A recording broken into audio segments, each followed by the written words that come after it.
ये घर में टीवी नहीं दे सकत है। काहे इतना लेट आई हो? आजकल तुम्हारी डे ड्यूटी से ज्यादा नाइट ड्यूटी होए लगी है। कहा समझौता तू? तो के कोई पूछे वाला नहीं है?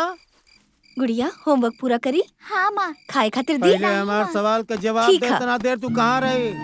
बाहर कौनो मर्द से नाइन में टक्का करत रहा और घर में अपने पति से बात करे में शर्म आवा था? बताओ ना कहाँ लेट हो गई? उठी रहा। ओहो, अंदर चला बेटी। के साथ रही? तू जो नया डॉक्टर आवा है ओके साथ क्या? आँख फाड़ के काहे देखा था?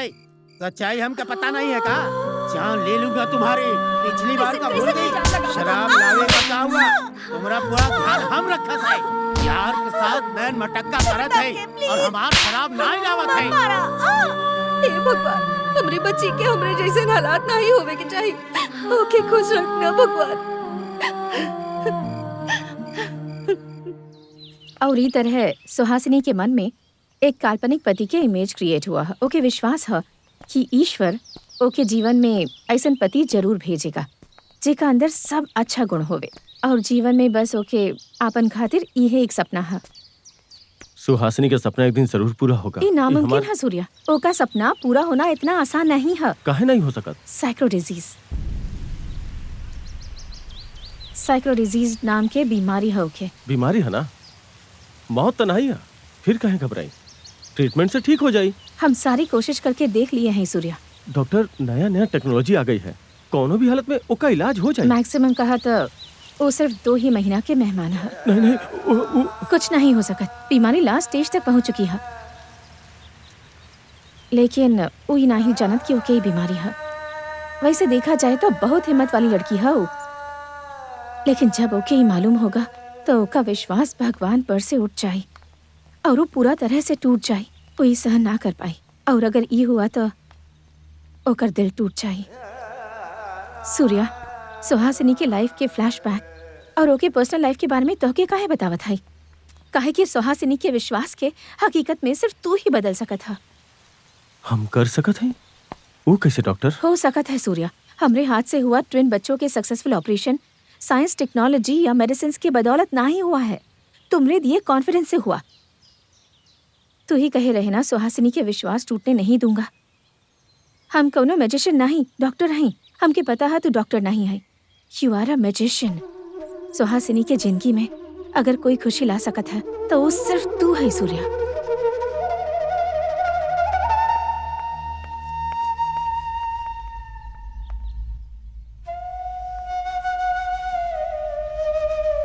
हम उहे दिन कह रही, हमारे बर्बादी के कारण तू ही है।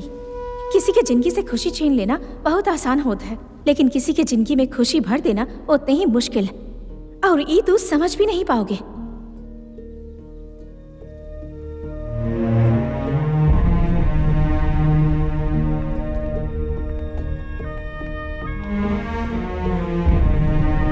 हम जिंदगी में जे पे विश्वास किए 100% यकीन के साथ किए।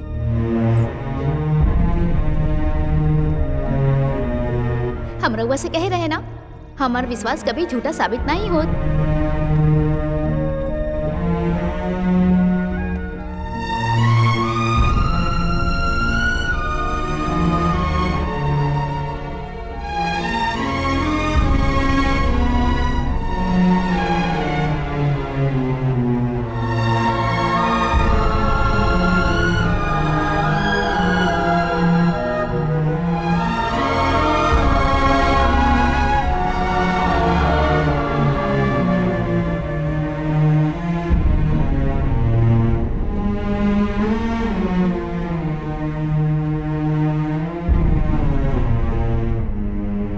सच में हमारे दिल में ओका खातिर इज्जत है, प्यार नहीं।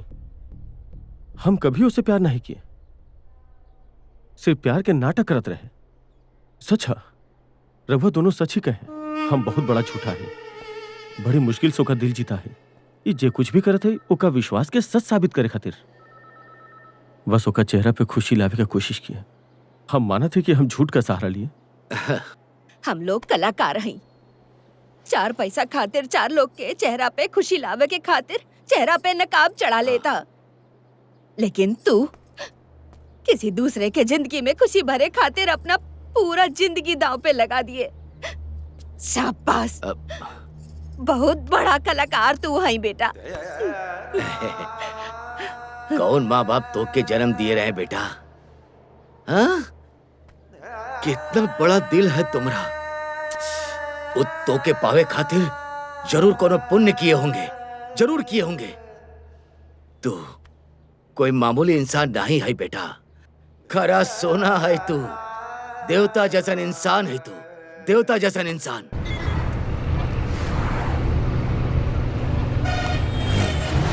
स्टॉप। हेलो मैडम, हम पाटिल बोलत हैं।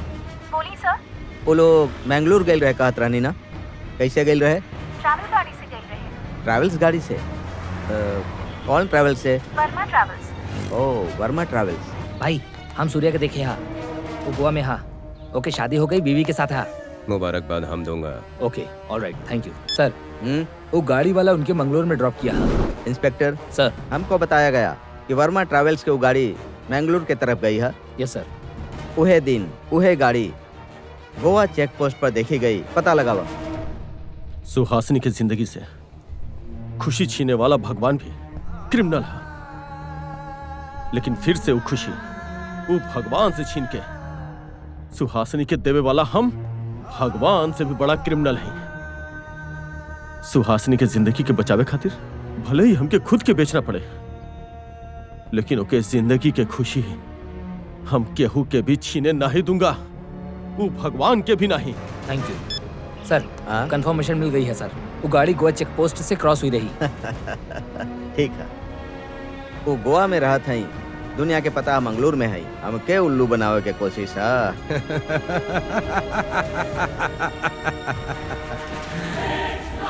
बीवी के खोए के बाद दिल कोने तरह से तड़प के रोवत था। ओ का एहसास तोह के भी होवे के चाहिए, और वो हम तोह के करवाऊंगा। करवा के रहूंगा, करवा के। इंस्पेक्टर, गोवा चलते हैं।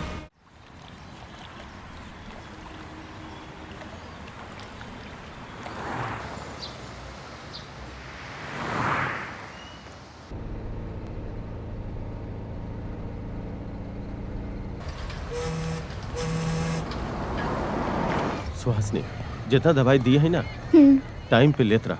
हाँ। डॉक्टर कहे हैं कि तू जल्दी से ठीक हो जाओगी। तहार डिपार्टमेंट में रोजाना केस एनकाउंटर इस सब से तो बोर ना हो जाता? बतावा ना। ऐसा कुछ नहीं है। तो क्या एक बात बताई, शादी से पहले ही हम एक पुलिस वाला से ही शादी करूंगी ऐसा सपना दिखा रहा। जानत है काहे? हमरे पिताजी के हमके छोड़ जाए के कुछ दिन बाद ही हमरे माँ के एक इंस्पेक्टर से पहचान हो गई। पहचान दोस्ती में बदल गई और वो दोस्ती धीरे धीरे प्यार में बदल गई। लेकिन अपने पिताजी के जगह हम किसी और के देखी, ये हमके पसंद नहीं रहा। मंदिर जाते ही फिर एक दिन। नमस्ते साहब, बहन के यहाँ आवे के का जरूरत रही? बोल दिए हो तो हम घर पहुँचा देते। अरे हम हाई ना काम करे खातिर तुम्हारे भाई। वो दिन वो इंस्पेक्टर के साथ ही रह के हमके बहुत प्रोटेक्ट फील हुआ। वो फीलिंग जिंदगी भर अगर हमरे साथे रहे तो कितना अच्छा रही, ऐसा हम सोचे लगे।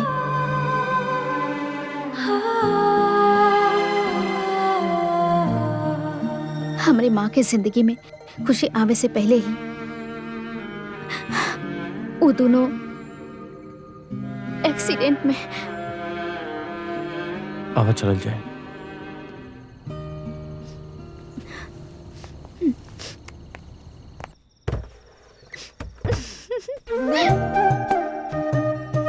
ओ, हमके बिना बताए मम्मी पापा इतना अच्छा इंतजाम किए हैं?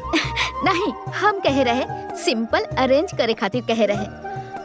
पता ना रहे इतना रोमांटिक तरीका से। हम समझते रहे कि हम प्रेमी हैं, लेकिन पिताजी तो महाप्रेमी हैं। जी हाँ। तुम्हारी आंखें देख के दिल करे डूब जाए, ये खूबसूरती में कहीं हम अपना आपा खो न जाए। तुम यहाँ इंतजार करो, हम अभी नीचे से आए। ओके? ओके।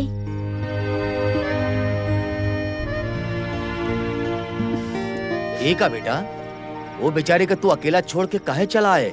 चला जा।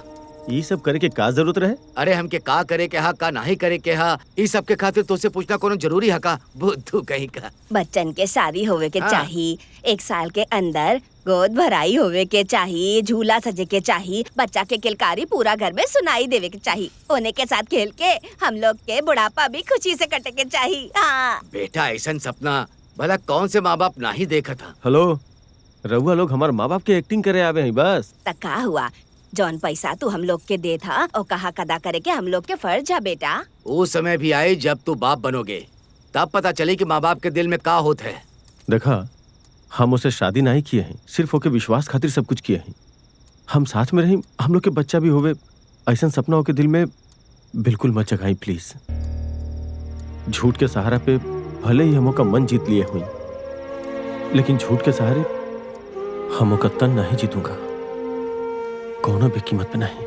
ठीक है, तब फिर तू का चाहत है? अजी रउआ उनका कमरा सजा के दूर रहे खातिर कहेंगे तो कैसे चली बतावा? बोला ना। लेकिन भाग्यवान हमके नहीं पता रहे कि आज से ही आषाढ़ मास के शुरुआत हो रहा, समझे ना? अभी अभी पता चला हम कई बार।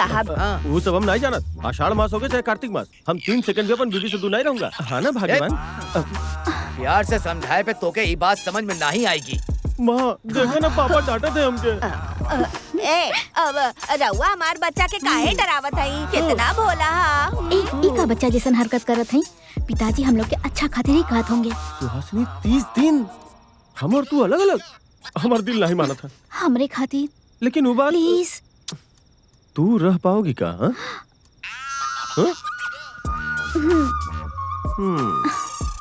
ओके, तू मम्मी के साथ रह और हम पापा के साथ रहूंगा। हम इनसे अलग ना ही रह सकत। हम भी एक के बिना। रउआ कहत तो कुछ हो और करत कुछ और नहीं है। हम दोनों साथ रहेंगे। आओ, आओ, आओ। अरे सुनो बेटा, ये सारा रीति रिवाज जौन है नया शादीशुदा जोड़ा खातिर है, वो भी सिर्फ पहला साल में ही। चला जा। जा।